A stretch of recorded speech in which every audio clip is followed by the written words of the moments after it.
at the hospital today. My brother, he is throwing up vomit and has black stool. So he's in there right now. They're sending blood count off. I'm not sure if I'm gonna walk today. As you can tell, it's raining. We got to go right now to my buddy David's house, and he's got a renter there that's kind of bogged her car down. So we're going to pull that out. So I'll see you there. Hey guys, we're here. We're gonna get Kangaroo right now. David wanted to get some coffee. Well, we just got done pulling that girl out.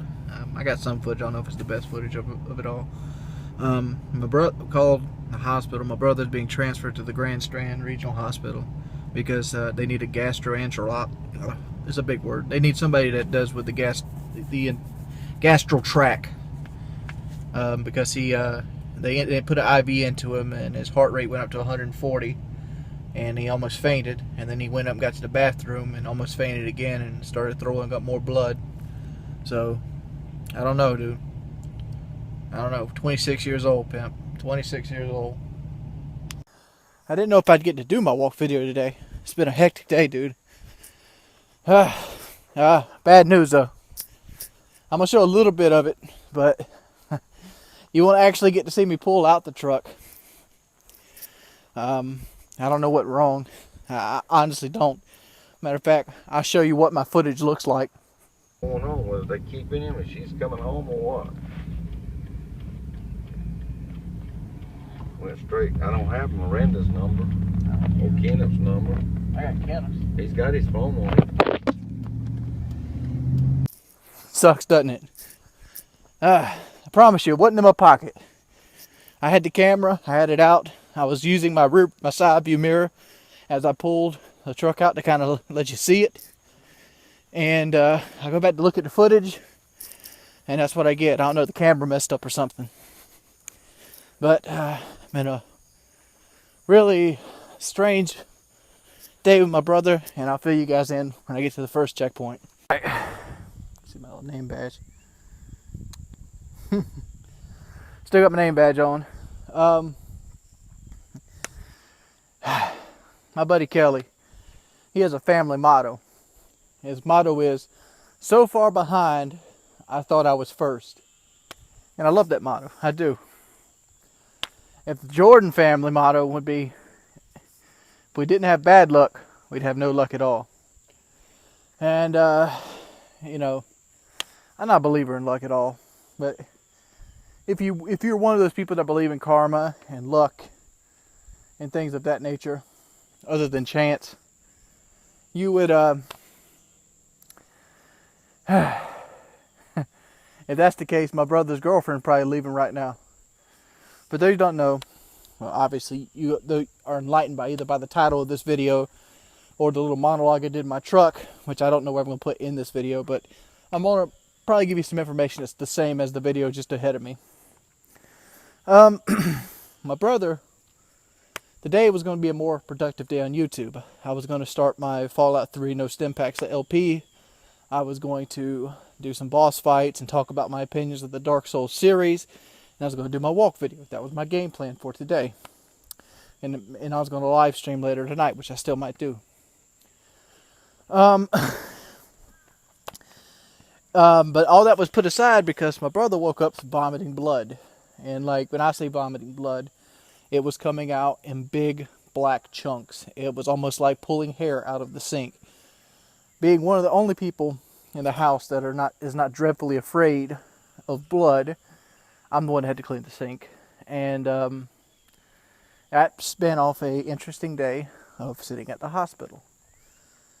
And obviously David got called and one of his renters needed to get pulled out, so I had to go pull a renter out as well. But besides the point, truck life, peace mode. It made me think a lot about life. Like, my brother's 26, and we don't know what he has yet. They're supposed to be running a light down his throat tomorrow, and he's stable right now in Grand Strand Hospital. But it could be as simple as an ulcer, or it could be as severe as a tumor, or a kidney failure. That's what we're looking at there. And it makes you see how people take life for granted. I'm one of them. I took life for granted way too long, obviously.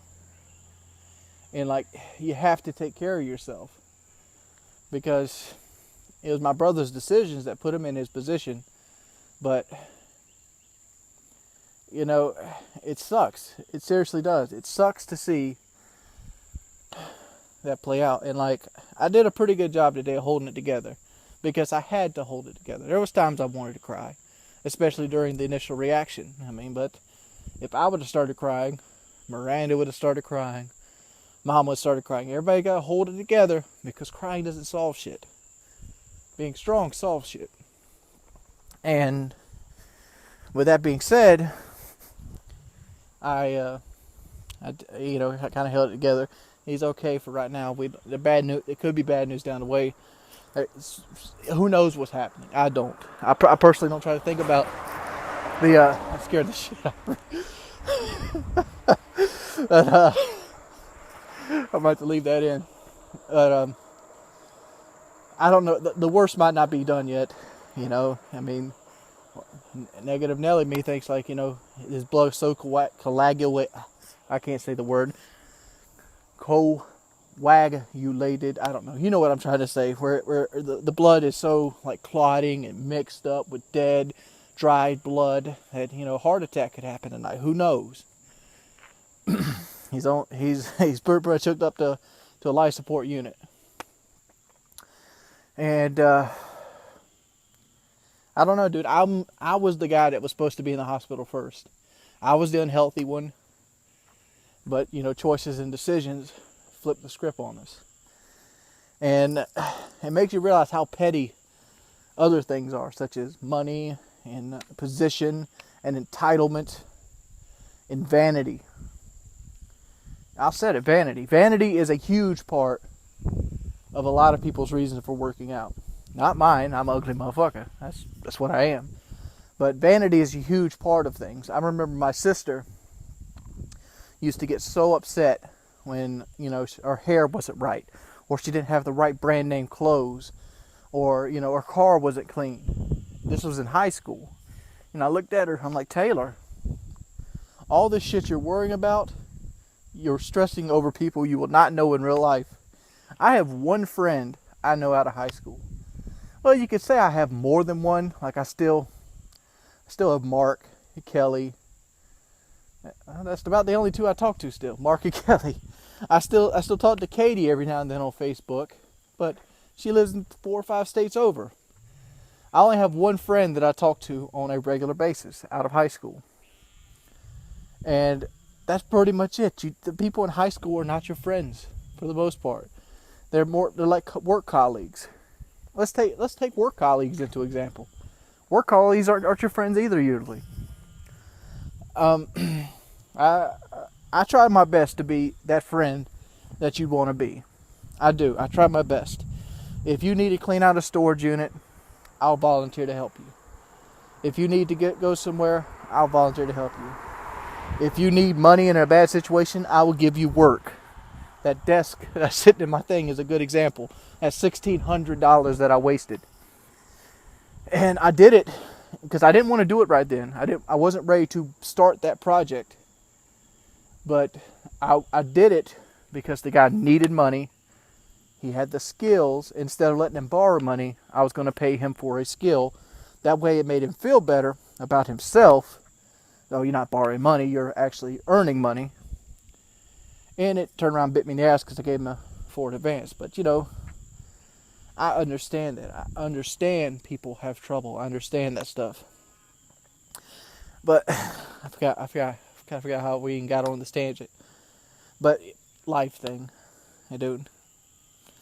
I'm not one of these people that consider life sacred. My life is no more important than that thing that's making a noise over there's life. I think people call them cicadas. You know, my life is more important than that bush. The only thing I have is self-reason. I have self-awareness.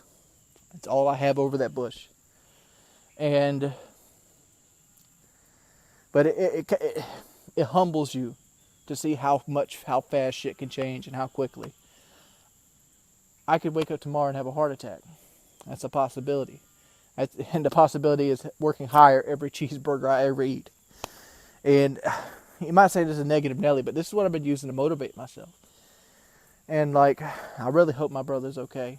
I really do, because like it means a lot to me personally.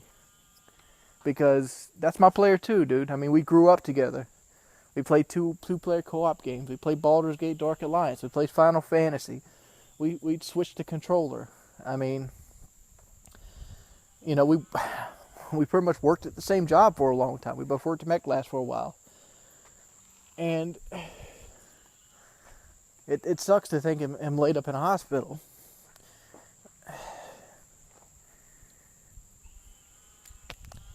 And it also makes you realize that nothing on this world is going to stand. Mount Rushmore will one day erode away. The Colorado River cut the Grand Canyon. And, you know, this asphalt's going to erode. I've talked about this shit before. In 100 years, nothing will ever really matter.